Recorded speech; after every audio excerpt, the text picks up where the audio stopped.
Good morning बच्चों। कल हम लोगों ने पूर्ण संख्याओं पर संक्रियाएं, ठीक है, के अंतर्गत पूर्ण संक्रिया पर भाग की संक्रिया देखा। क्या देखा? भाग की संक्रिया।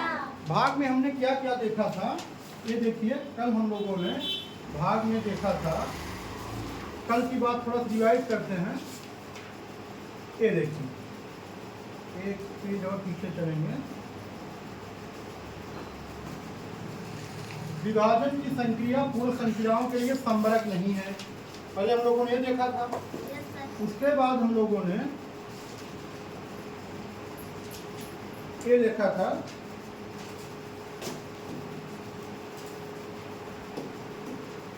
उसके बाद हम लोगों ने देखा कि शून्य से पूर्ण संक्रियाओं में भाग का परीक्षण। ठीक है बच्चों, भाग क्या होता है? बार बार घटाने की प्रक्रिया हो। ठीक है, 8 में से देखिए, अगर हमने शून्य से भाग देना हो, 8 में से 0 घटाया 8 आया, फिर 8 से 0 घटाया 8 आया। कभी भी हमको शेष पर शून्य नहीं मिल रहा है। इसका मतलब शून्य से पूर्ण संख्याओं में भाग परिभाषित नहीं है। हम कभी शून्य से किसी संख्या में भाग नहीं दे सकते। समझ गए बात? फिर आगे हम लोगों ने देखा कि किसी पूर्ण संख्या में भाग परिभाषित नहीं। ये हो गया पूर्ण संख्याओं में एक से भाग का परीक्षण। एक से भाग दिया जाए, देखिए जो संख्या है वही आ जा रही है। ठीक है, जो संख्या है हमारी वही आ जा रही है।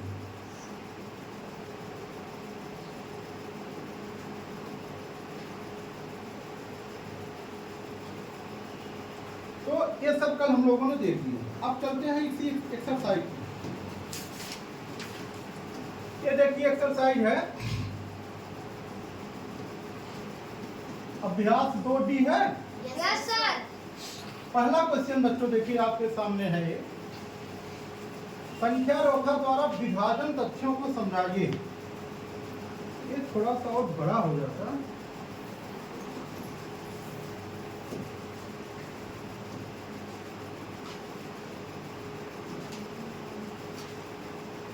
चलिए,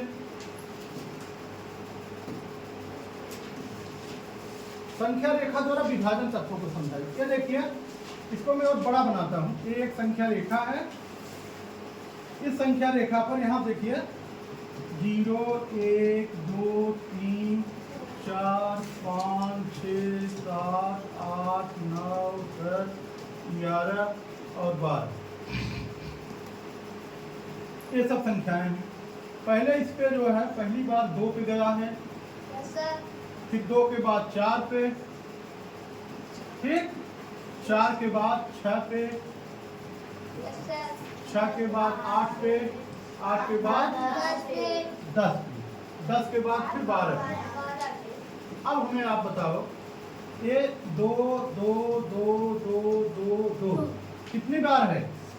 6 बार है। कितनी बार है? 6। अब इस पर संख्या रेखा द्वारा विभाजन तथ्य को समझाना है। इसका मतलब 2 12 भागे 2 क्या आ जाएगा? 6। यही विभाजन तथ्य है। Yes sir. मतलब 12 में 2 कितनी बार है? 6 बार। 12 में 2 कितनी बार है? 6 बार। अब आप 12 से अगर भाग जो होता है घटाने की प्रक्रिया, 12 में से अगर आप 2 2 घटाएंगे कितनी बार घटाएंगे? 6 बार। तब से शून्य आ जाएगा। क्यों बार बार उछाल रहे हो बेटा? 12 में से देखो ऐसे, 12 में से एक बार तो घटाया हमने, 10 आ गया। ठीक है,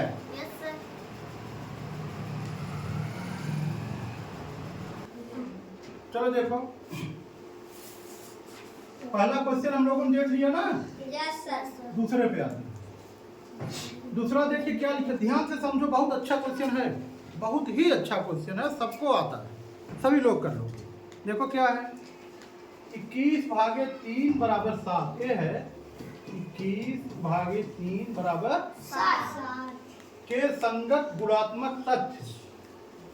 इसके संगत गुणात्मक तथ्य क्या है? 3 गुणे 7 बराबर 21। क्या? 3 गुणे 7 बराबर 21। ऐसे समझो, अगर हमने इसे देखो 21 में 3 का भाग दिया, कितना भाग चल गया? 3 सत्ते 21। ठीक। अब इसको अगर गुणा के रूप में लिखना होगा, कैसे लिखना होगा? तो कैसे लिखेंगे? 3 गुणे 7 बराबर किसका गुणा करेंगे? 3 का और 7। ये बात सबको समझ में आ गई? अब देखो, अब हमको बताओ, ये है 56 भागे 8, 56 भागे 8 बराबर 7। इसको गुणा के रूप में कैसे लिखेंगे? 7 गुणे 8 8 बराबर 56 8 गुणे 7 बराबर 56 यहाँ देखा, ये है 56 भागे 8, 8 सत्ते 56 इसका गुणा का कथन होगा, इसका गुणा इसमें करते हैं निशान। यस सर 8 गुणे 7 बराबर 56 आ गई बात समझ में? Yes sir clear? Yes sir चलो इसको बताओ, 66 गुणे भागे 11 बराबर 6। सर मैं बता सुनिए, अब जिससे पूछेंगे वो बताएगा। चलो बबली बताओ, बताओ 66 भागे 11 बराबर 6। इसको गुणा में क्या लिखोगे? अच्छा हाथ उठाओ, कौन बताएगा? लड़की वाले लाइन में, इधर बालिकाओं वाले में कौन बताएगा? कौन बताएगा? चलो बेटिया बताओ, खड़े हो जाओ। चलो तुम ही कह रहे हैं, तुम ही से बताओ, बताओ। बबली बैठो। हाँ बताओ बेटिया। जी 6 गुणा कर देंगे 11 में। हाँ 11 गुणे 6 कितना? 11 गुणा 6 बराबर 66 समझ गए सब लोग ना? यस सर देखो 66 भागे 11, 11 छक्के 66 66। अब क्या होगा? 11 गुणे 6 बराबर 66 66। क्या होगा? 66 66। 66 66 सही शुद्ध है, 66 अशुद्ध है। ठीक है, चलो ये हो गया दूसरा क्वेश्चन। सबको समझ में आया? यस सर दूसरा क्वेश्चन ऐसा है, किसी को समझ में आया?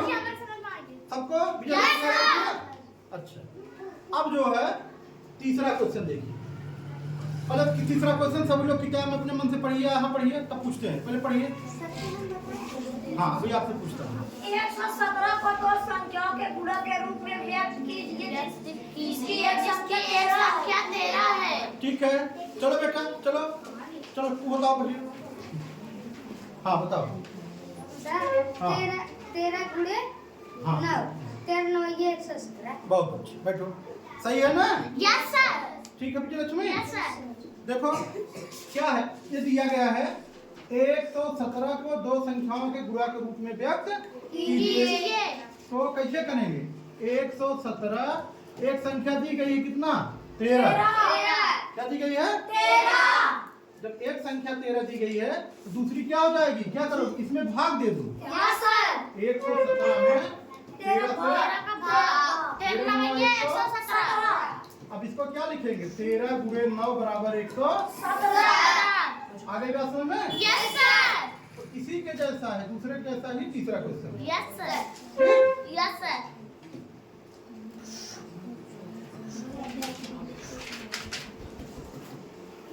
समझ गए ना? यस सर अब चलिए चौथा क्वेश्चन सभी लोग देखिए। चौथा क्वेश्चन देखो सभी लोग। चौथा क्वेश्चन देखो बेटा, यस सर करिए चौथा क्वेश्चन करो सभी लोग।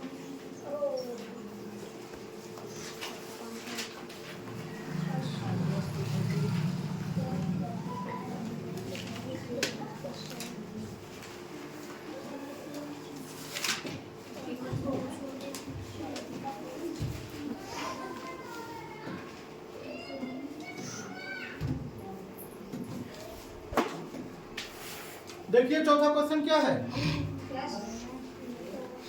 क्या ऐसी कोई पूर्ण संख्या संभव है जिसका स्वयं से विभाजित करने पर वही संख्या प्राप्त होती है?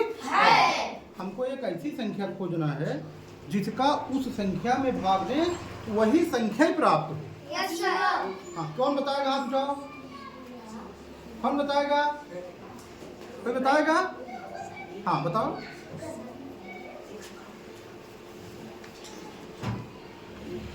बताओ। सर जी बताइए। हाँ बहुत वेरी सर जी गुड। हम बताएं सर जी। शाबाश, बैठो बैठो बैठो बैठो। अब नहीं ऐसे नहीं बोलते हैं। चलो जरा देखो क्या क्वेश्चन था। क्या ऐसी कोई पूर्ण संख्या संभव है जिसको स्वयं से विभाजित करने पर वही संख्या प्राप्त होती है। देखो, एक को अगर हम एक से ही भाग दें तो एक एक के हो गया कि नहीं? Yes sir. भाज्य भी वही, भाजक भी वही, भागफल भी वही। Yes sir. ठीक है? Yes sir. समझते हो सब लोग ना? इसको क्या कहते हैं? भाज्य। क्या कहते हैं इसको?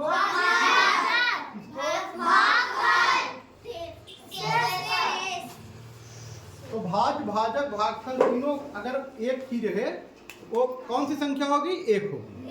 तीनों समान रहे तो कौन संख्या होगी? समझ गए? बहुत अच्छा। इसको लिख लोगे सब लोग ना? हाँ? कोई दिक्कत? अगला क्वेश्चन 5वां। लिखते चलिए, लिखते चलिए। ठीक है? सजुप्र वाला भी लिखना है। लिखना तो सब है, ठीक है? कर लोगे सब लोग ना? अब इसको अपने मन से फेयर कॉपी में करना है। ठीक है, चलो ये देखो 5वां क्वेश्चन। 5वां क्वेश्चन देखो, पहले सब लोग अपनी बुक में देखो क्वेश्चन, या यही देखो। ठीक से पहले क्वेश्चन देखो, बोल के नहीं पढ़ना, वैसे देखना है। ठीक है? देखो,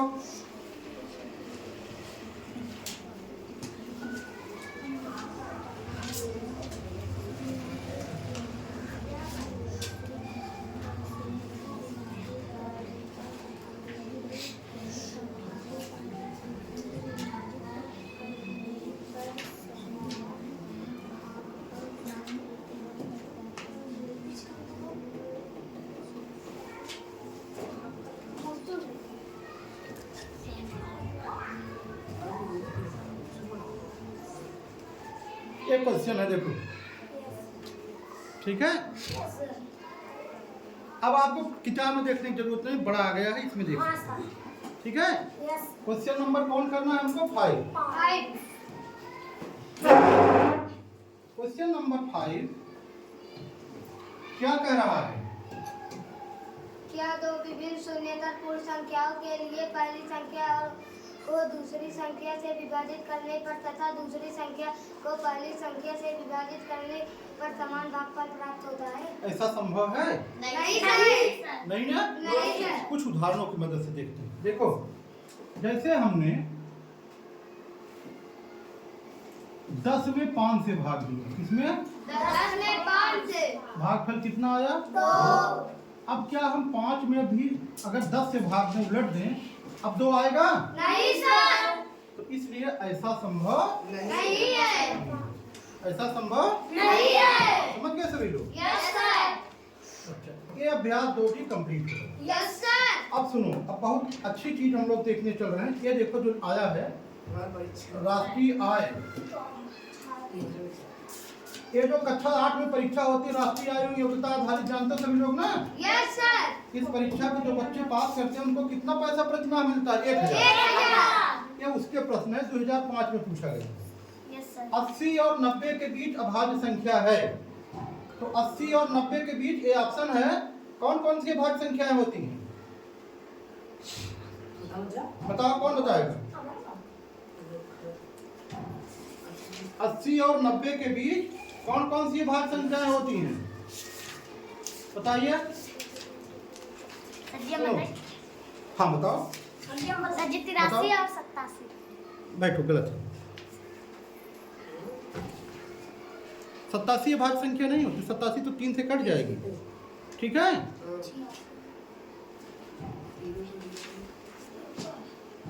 इधर देखो, एक एक ऑप्शन चेक करो। याद रखो 81 है? Yes sir. 81 9 81 होता, कट जाएगा? Yes sir. नहीं होगा। ऑप्शन से ऐसे चेक किया करो जैसे हम कर रहे हैं। ये कैंसिल हो गया। 87 भी 3 से कट जाएगा। Yes sir. ये भी अभाज्य नहीं है। इधर आओ, ये 81 भी कट जाएगा। Yes sir. एक का ही बचा तो यही सही है। Yes sir. 83 भी अभाज्य है, 89 भी अभाज्य है। लेकिन सुनो, अभाज्य संख्याओं का ज्ञान आप लोगों को ठीक से हमें लग रहा है कम है। सुनो हमारी बात, ठीक से बैठो। इधर देखो, अभाज्य संख्या क्या होती है? जो केवल 2 संख्याओं से विभाजित होती है। किससे? 1 से और 100 से। 1 से लेकर के 100 तक कुल 25 अभाज्य संख्याएं हैं। कितना? 25। अब 1 से 50 तक 15। कौन कौन है मैं यहाँ लिख रहा हूँ, सब आप लोग नोट करो। देखो, 2 3 5 7 11 13 17 19 23 29 31 37 41 43 47 53 59 61 67 71 73 79 83 89 97। इसको गिनो 1 2 3 4 5 6 7 8 9 10 11 12 13 14 15 16 17 18 19 20 21 22 23 24 25। यही 1 से 100 तक की अभाज्य संख्याएं हैं। ये सबकी जबान पे रहनी चाहिए। ठीक है, नोट करो इसको, लिखो, लिखिए। देखो ये क्वेश्चन है दूसरा। ठीक है, दूसरा क्वेश्चन है। इसमें ये कहा गया है, इसमें देखिए 1 2 3 4 5 विकल्प हैं। कितने विकल्प हैं? 5। ठीक है, बुक में भी देख लीजिए क्वेश्चन। 5 विकल्पों में से 4 एक समान है। 4 कैसे हैं? एक समान। एक भिन्न है। एक क्या है? भिन्न है। उसमें हमको ये देखना है, जो भिन्न है उसी को छांटना है।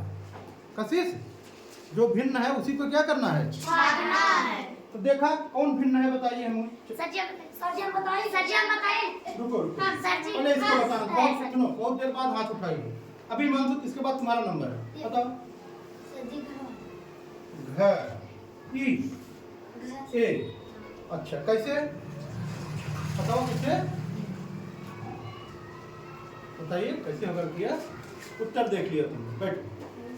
तब बताओ कैसे हुआ ना। रुको हिमांशु, बताओ। छतरी का 18। हाँ, छतरी 18। शाबाश। 7 5 35। हाँ, 9 3 27। बहुत अच्छे। 5 26। 5 चौके 26। 5 26 होता है, नहीं। तब ये गलत है ना। हाँ, तो ये गलत है। अब यह देखो 8 सत्ते 56। तो कौन अलग है? घर वाला।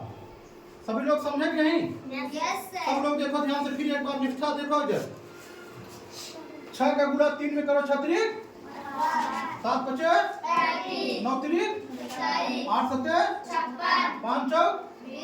और लिखा कितना गया है? 26। तो ये गलत है। ये सबसे अलग है। ये सबसे अलग है। समझ गए सब लोग? Yes sir. चलो देखो आगे।